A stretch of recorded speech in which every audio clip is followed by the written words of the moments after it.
Shields up, Paladins, and welcome to a For Honor Hero Guide. As you can tell by the title of this video, I will be talking to you all about the Nobushi and how I like to use this particular character. The Nobushi is one of the hybrid characters within the Samurai faction. She has a hard difficulty rating, as well as she has versatile retreats and long range. Her base stats are her health is set to 120, her stamina is set to 120, and her sprint speed is set to 2.4 milliseconds.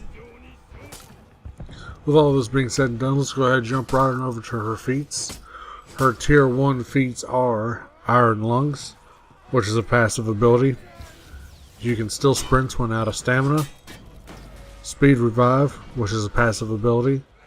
Rapidly revive fallen teammates. And Body Count, which is a passive ability. Killing soldiers grants you health and stamina. Her tier 2 feats are Arrow Strike, call an arrow strike dealing moderate damage over an area. Smoke Bomb, throw a smoke bomb on the ground that breaks the lock. And Revenge Attacks, which is a passive ability. Attacks fill the revenge meter. Her tier 3 feats are Second Wind, which is recover some of your health. Longbow, fire a longbow for moderate damage. And Sharpened Blade, attacks inflict low damage over time. And finally, for her tier 4 feats, she has Stalwart Banner, which is nearby allies continuously regain health. Arrow Storm, aerial attacks that deal medium damage in multiple areas. And then finally, Fire Trap, a trap that explodes and creates a fire area of effect. Now, the feats that I like to use for the Nobushi, and again, a lot of these can be user whatever the user wants in this particular case, or however the user plays. In my particular case, I like Body Count over Speed Revive and Iron Lungs. Whenever you are in Dominion and Breach, killing the soldiers in Dominion as well as killing the soldiers in Breach will help you get some health and some stamina back while killing them. Of course, you can kill the ones in Dominion quicker, but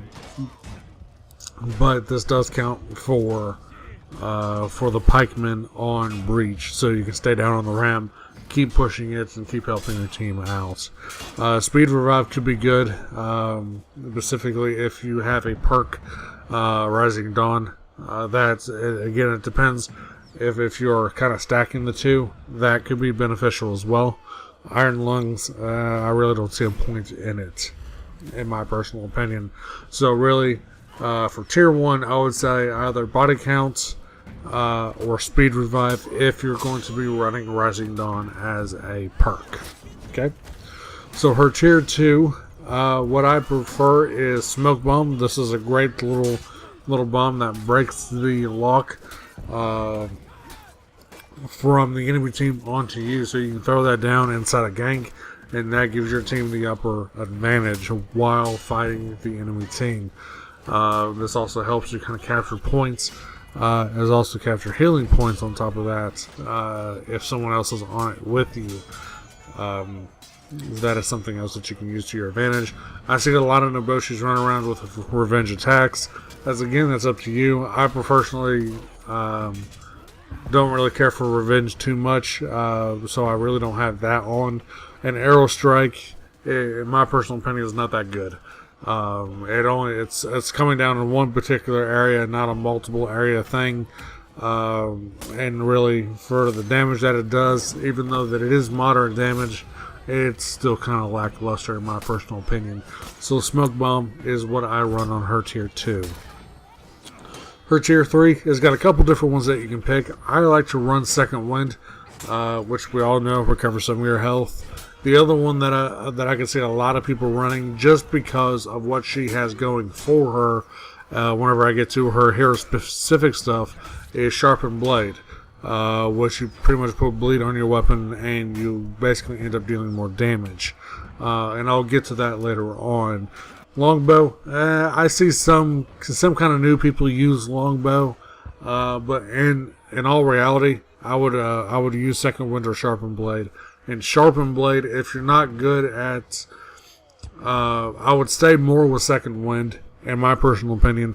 If you're not really that decent at applying the natural bleed that the Nobushi can, then go ahead and use Sharpened Blade to help you out and get that extra bleeding on there. Then that will definitely help you out later in the long run.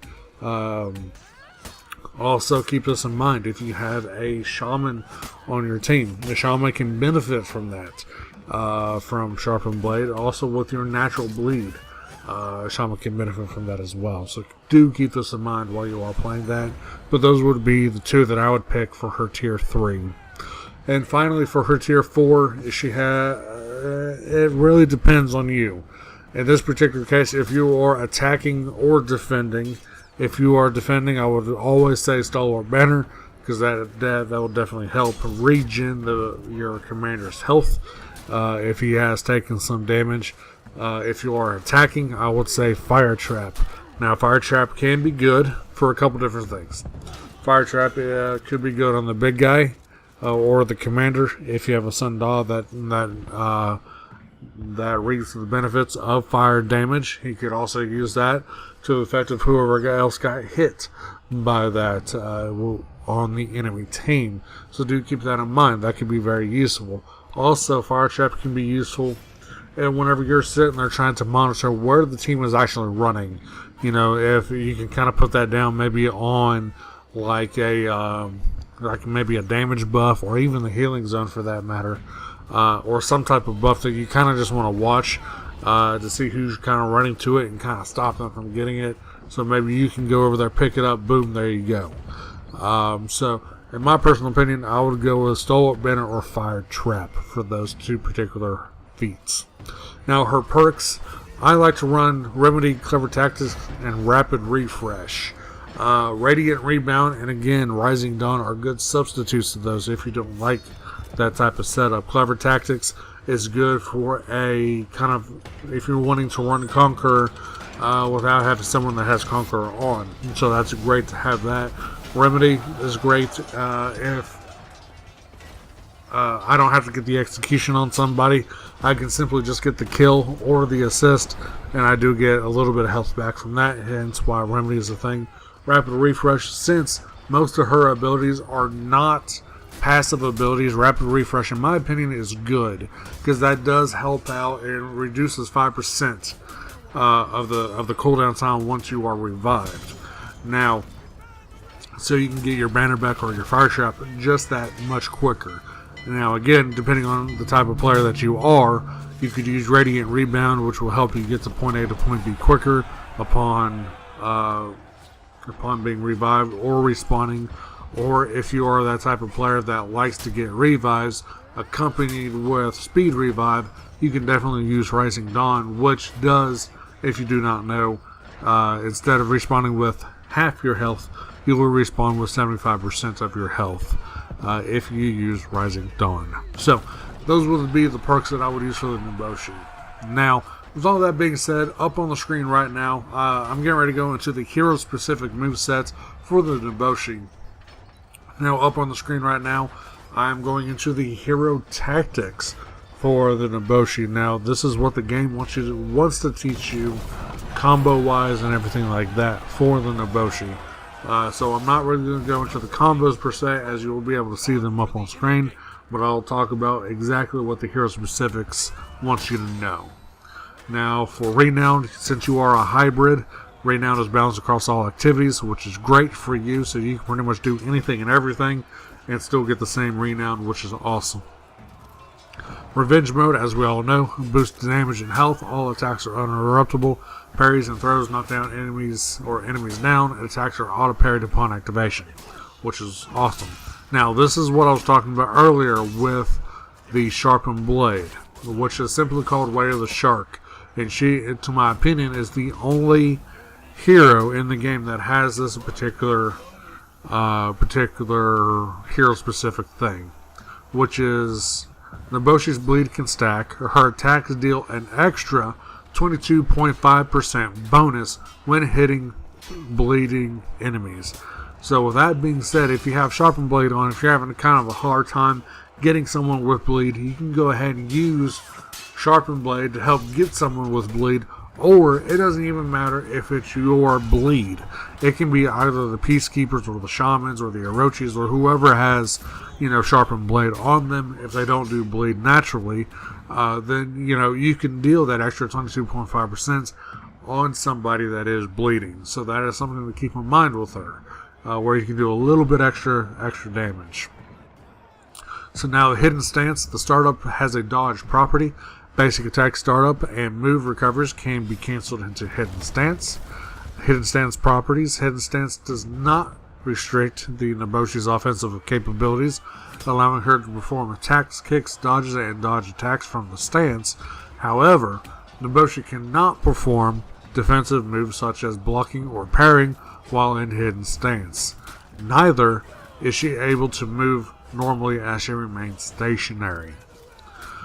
Hidden stance chains. Hidden stance replaces the first attack of basic attack combos, causing attacks to perform from the stance to be the second in the chain.